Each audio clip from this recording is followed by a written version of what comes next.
नमस्कार साथियों। आज की वीडियो में हम बात करने वाले हैं माह अक्टूबर 2025 की एमडीएम के मासिक डाक के बारे में। आपने एमडीएम आयुक्तालय का जो 24/10/2025 को एक आदेश जारी हुआ था, जिसके अंतर्गत राजकीय विद्यालयों में दिनांक 31/10/2025 को आयोजित मेगा पीटीएम के दौरान श्री कृष्ण भोग आयोजन के संबंध में एक लेटर जारी किया गया था। तो इसके अंतर्गत क्या था कि प्रत्येक विद्यालय में 31 अक्टूबर 2025 यानी कि शुक्रवार को प्रत्येक विद्यालय में श्री कृष्ण भोग का आयोजन किया जाएगा। तो इस श्री कृष्ण भोग का जो आयोजन किया जाएगा, इससे रिलेटेड काफी सारे क्वेश्चन है बहुत से साथियों के कि उस दिन एक तो भोजन क्या बनेगा, क्योंकि सबकी अलग अलग सोच है। लेकिन हम यहाँ जो बात करने वाले हैं, जो एमडीएम आयुक्तालय के जो आदेश हैं उसके अनुसार भोजन विद्यालयों में क्या बनना चाहिए वास्तव में। साथ ही साथ जो उस दिन का जो भोजन बनेगा, उसकी जो कन्वर्जन राशि है संबंधित दिन की, वो कन्वर्जन राशि हमें देय होगी या नहीं होगी, उसे हमें मासिक डाक में दिखाना है या नहीं दिखाना। दूसरा, जो खाद्यान्न की खपत है, शुक्रवार है तो गेहूँ की खपत होगी, तो गेहूँ की खपत क्या हमें दिखानी है या नहीं दिखानी। साथ ही साथ जो दूध योजना है, तो दूध योजना में जो चीनी खर्च की राशि है, वो क्या हमें देय होगी या नहीं होगी। यदि होगी या नहीं होगी, तो उसे मासिक डाक में दिखाना है या नहीं दिखाना। सबकी चर्चा हम विस्तृत रूप से यहाँ पर करने वाले हैं। तो राजस्थान सरकार आयुक्तालय मिड डे मील योजना का 1 मार्च 2025 का यह पत्र जो है जारी किया गया था। इसके अंतर्गत विस्तृत रूप से बताया गया है कि ये जो श्री कृष्ण भोग योजना है, क्या है, क्यों प्रारंभ की गई है, कि इसमें राशि देय होगी या नहीं होगी, सारी डिटेल्स है। तो आप इसमें यदि डीपली यदि इसका अवलोकन करेंगे, तो आपको सारे क्वेश्चन के आपके यहाँ पर जवाब मिल जाएंगे। तो सबसे पहले तो ये है कि इसको आयोजन कौन करवाता है, क्या करवाना कंपलसरी है या नहीं है। तो कंपलसरी की तो बात यह है कि जब आदेश जारी हो गया है कि 31 अक्टूबर को हमें करवाना है, तो यह है कि चाहे कोई बाहर से या अभिभावक विद्यार्थियों के या फिर कोई समाज का कोई व्यक्ति करवाए या नहीं करवाए, तब भी हमें यह करवाना है। किसके माध्यम से करवाया जाएगा? तो जो स्कूल के स्टाफ है, सदस्य हैं, उनके द्वारा इसका आयोजन करवा दिया जाएगा।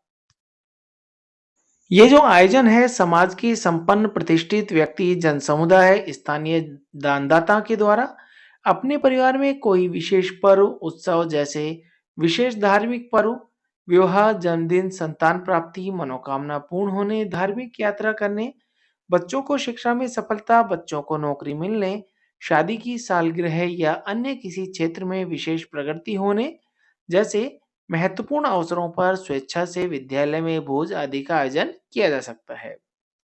अब दूसरी बात ये आती है कि उस दिन विद्यालय में क्या भोजन बनेगा। जैसे 31 अक्टूबर को सोमवार है, और सॉरी, शुक्रवार है, तो शुक्रवार को जो हमारा नियमित जो भोजन बनता है, वो क्या बनता है? रोटी, दाल और सब्जी। तो यहाँ पर जो सेकंड नंबर का पॉइंट है, यहाँ पर दिया गया है कि इस भोजन में नियमित भोजन के साथ-साथ, तो शुक्रवार का जो नियमित भोजन है हमारा रोटी, दाल और सब्जी, ये भोजन तो बनेगा ही बनेगा। इसके अतिरिक्त पौष्टिक खाद्य सामग्री, फल, शहद, मिष्ठान, दूध, दही, गुड़, मूंगफली, चिक्की आदि वितरित किए जा सकते हैं। आप चाहे तो कोई फल भी दे सकते हैं या कुछ भी आप दे सकते हैं। ऐसी कोई बाउंडेशन नहीं है कि स्पेशल ही कोई हो। तो आप नियमित भोजन तो आपको वहाँ पर देना ही देना है। इसका मतलब ये नहीं है कि शुक्रवार है और वहाँ पर आप चावल बना दें। ऐसा बिल्कुल नहीं है, क्योंकि नियमित भोजन जो है गेहूँ का ही है, तो आपको गेहूँ से संबंधित ही भोजन देना होगा। ओके। अब यदि कोई प्रतिष्ठित व्यक्ति है, समाज या अभिभावक का कोई भी व्यक्ति यदि जो है सूखा राशन देना चाहे, तो सूखा राशन भी दे सकता है। तो इस तरीके के यहाँ पर काफी सारे पॉइंट दिए गए हैं। तीसरे नंबर पर है कि जैसे घी, तेल, दाल कोई दे रहा है तो वो भी दे सकता है। साथ ही साथ कोई बर्तन देना चाहे या कोई रसोई घर का निर्माण करवाना चाहे, तो वो भी यहाँ पर कर सकता है। या कोई धनराशि, डिमांड ड्राफ्ट, चेक, नकद राशि कोई देना चाहे तो बैंक खाते में जमा करवा सकता है। मिड डे मील योजना की आवश्यकता के लिए इसे उपयोग किया जा सकता है। साथ ही साथ यदि कोई ऐसी सामग्री उपलब्ध करवाता है या फिर धनराशि जमा करवाता है, तो जो उपलब्ध करवाई गई भोजन सामग्री है, निर्माण कार्य है, नकद सहायता का वित्तीय वर्ष के अनुसार रजिस्टर संधारित किया जाएगा ताकि योजना का यथासमय मूल्यांकन किया जा सके। अब बहुत ही महत्वपूर्ण बात है इसके बाद में कि इस योजना में राज्य या केंद्र सरकार के द्वारा कोई मैचिंग ग्रांट उपलब्ध नहीं करवाई जाएगी। मैचिंग ग्रांट मतलब जो कन्वर्जन की जो राशि है वो यहाँ पर कोई अन्य देय नहीं होगी। तो यहाँ पर स्पष्ट रूप से लिखा हुआ है कि इस योजना में जो श्री कृष्ण भोग योजना है, जिस दिन आप श्री कृष्ण भोग का आयोजन कर रहे हैं तो उस दिन की कोई मैचिंग ग्रांट कन्वर्जन दर उपलब्ध नहीं होगी। कन्वर्जन राशि के बारे में स्पष्ट है कि वहां पर कन्वर्जन राशि देय नहीं होगी। दूसरा, अब खाद्यान्न की बात करें तो यहाँ पर स्पष्ट है कि जब समाज के व्यक्ति द्वारा या फिर अभिभावकों के द्वारा यह सुविधा दी जा रही है, यह जो श्री कृष्ण भोग है इसका आयोजन किया जा रहा है, तो आपके विद्यालय में से कोई राशि खर्च नहीं हो रही है, किसी भी प्रकार का खाद्यान्न खर्च नहीं हो रहा है। साथ ही साथ जब एसएसओ पर आप राशि में भी एंट्री करते हैं तो जो संबंधित दिन है 31 अक्टूबर 2025 को, तो वहां पर आप क्या करेंगे, zero consumption for this day, कि उस दिन का आपका किसी भी प्रकार का कोई खाद्यान्न खर्च नहीं हुआ है। और उसके बाद में आपसे यहाँ पर रीजन भी मांगा जाएगा कि इसका रीजन क्या है। तो रीजन में आप यहाँ पर आप बताएंगे कि जैसे यहाँ नीचे ही नीचे आप देखेंगे श्री कृष्ण भोग का एक ऑप्शन दिया गया है कि आपके विद्यालय में यहाँ पर श्री कृष्ण भोग आयोजन किया गया है। तो यहाँ पर जब आप श्री कृष्ण भोग को यहाँ पर आप सेलेक्ट करते हैं तो आप देखेंगे जो आपके यहाँ पर डेली कंजप्शन की जो एंट्री है आप यहाँ पर इन्हें सेलेक्ट करते हैं चेक बॉक्स में, और करने के बाद में जो आपके यहाँ पर जितने लाभदाता हैं, जितनों को लाभार्थी हैं विद्यार्थी, उतनी आप संख्या यहाँ पर फिल करते हैं। तो यहाँ पर आप किसी भी प्रकार का जो कंजप्शन है वो यहाँ पर आपका खर्च नहीं होता है। तो स्पष्ट है कि खाद्यान्न की यहाँ पर किसी भी प्रकार का कोई खर्च नहीं होगा। नेक्स्ट है दूध योजना के चीनी खर्च राशि की हम बात करें तो देखिए श्री कृष्ण भोग योजना जो है यह खाद्यान्न से संबंधित है, तो इसका दूध योजना से कोई लिंक नहीं है। तो आपको जो दूध योजना है, जो पन्नाधाय बाल गोपाल योजना है, उसके अंतर्गत आपको संबंधित दिन को भी बच्चों को आपको उस दिन दूध पिलाना है। सूखा पाउडर से जो आप दूध बनाते हैं वो आपको विद्यालय में वितरित विद्यार्थियों को करना है। तो उस दिन चीनी भी डलेगी, तो स्वाभाविक है जो चीनी है उस दिन की वहां पर खर्च होगी और उसकी राशि आपको वहां पर दे होगी।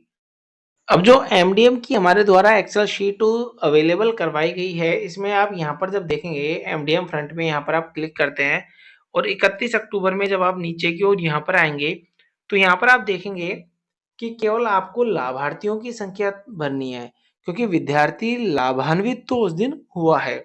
जैसे सपोज कीजिए 1 से 5 में उस दिन विद्यार्थी जो है यहाँ पर 80 लाभान्वित हुए। इसी प्रकार से यहाँ पर 6 से 8 की हम बात करें, लाभान्वित की संख्या यहाँ पर हम 70 फिल कर देते हैं। तो यहाँ पर आप देखेंगे खाद्यान्न में तो केवल श्री कृष्ण भोग आयोजन है, तो यहाँ पर किसी भी प्रकार का हमारा कोई खर्च नहीं हुआ है, लेकिन जो दूध की मात्रा है वो हमारे यहाँ खर्च हुई है। अब जो यहाँ पर टोटल आप सारी संख्या जब आप यहाँ फिल करेंगे, प्रत्येक दिवस की वहां की जब आप एंट्री कर लेते हैं तो यहाँ पर जो टोटल है आपका, जैसे 160 यहाँ पर 1 से 5 का विद्यार्थियों का आ गया और 6 से 8 में महा में 170 विद्यार्थी लाभान्वित हुए। ठीक है। अब जब एमडीएम बैक पे जब पीछे के जो पृष्ठ है इस पर जब आप क्लिक करेंगे तो यहाँ पर आप देखेंगे जो पोषाहार लाभार्थी है उनकी संख्या तो यहाँ पर केवल 1 से 5 में 80 ही है। उसका रीजन क्या है? उसका रीजन ये है कि यहाँ पर जो ये जो 80 है ये यहाँ पर लेस हो गए हैं। जब ये लेस होंगे 160 में से 80 जैसे लेस हुए तो यहाँ पर हमारे कितने शेष रहेंगे? 80 रहेंगे। तो ये जो कन्वर्जन की राशि है वो केवल 80 के अकॉर्डिंग ही बनेगी। तो यहाँ पर जो राशि हमारे 542 की बनी, जबकि दूध जो लाभार्थी विद्यार्थी है वो पूरे यहाँ पर कितने हैं? 160 है। तो 160 से जब मल्टीप्लाई होगा तो उसी के अकॉर्डिंग दूध की राशि यहाँ पर आपके सामने आ जाएगी। इसी प्रकार पोषण लाभार्थी में 6 से 8 की बात करें तो 6 से 8 में जो लाभार्थी हैं टोटल है वो 170 है पोषाहार लाभार्थी, लेकिन यहाँ पर 31 अक्टूबर को श्री कृष्ण भोग का आयोजन हुआ था तो 70 वहां के, तो हमने 170 में से जब 70 लेस किए तो 100 यहाँ पर लाभान्वित छात्र संख्या आती है। तो यहाँ पर आप देखेंगे पोषाहार लाभार्थी की संख्या यहाँ पर कितनी रह गई है? 100 रह गई है। और 6 से 8 में दूध लाभार्थी की संख्या कितनी हो गई? यहाँ पर 170 हो गई है। तो इस प्रकार से यहाँ पर जो कन्वर्जन की राशि है और जो चीनी की राशि है इस प्रकार से यहाँ पर कैलकुलेट होंगी और दोनों के जो लाभार्थी होंगे पोषाहार के और दूध के वो अलग-अलग होंगे, सेम यहाँ पर नहीं आएँगे। इस बात का आपको विशेष यहाँ पर ध्यान रखना है। तो आज की वीडियो में इतना ही। धन्यवाद।